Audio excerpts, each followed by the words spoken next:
আপনি কি জানেন ভারত বাংলাদেশে আপনি আমি মধ্যবিত্ত মানুষজন কখনো জমি-জমা বাড়িঘর কেন কিনতে পারি না? এর দাম এত বেশি কেন হয়? এর কারণ যদি শোনেন তাহলে প্রচুর রাগ হবে। এর কারণ হলো খারাপ বিজনেসম্যান, পলিটিশিয়ান, অফিসার্স এদের কারণে জমি-জমার দাম বাড়ে। কারণ আপনি জমি কিনতে গেলে আপনি তো বেতনভুক্ত চাকরিজীবী। আপনার কাছে তো A to Z white income. তো আপনার ১,০০,০০,০০০ বাড়ি ১,০০,০০,০০০ পড়বে।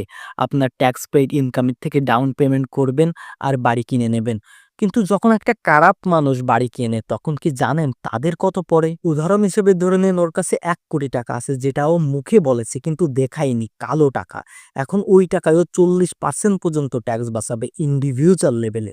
৪০% ট্যাক্স মানে হলো ৳১,০০,০০,০০০ ও ৳৪০,০০,০০০ ওখানেই বাঁচিয়ে নিয়েছে।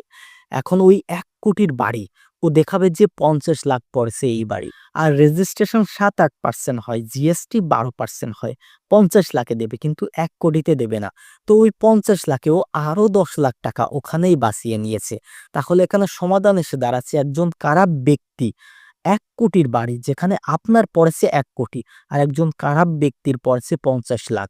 কারণ ও আর ৫০,০০,০০০ ট্যাক্সে বাঁচিয়ে নিয়েছে জিএসটি এর কারণে।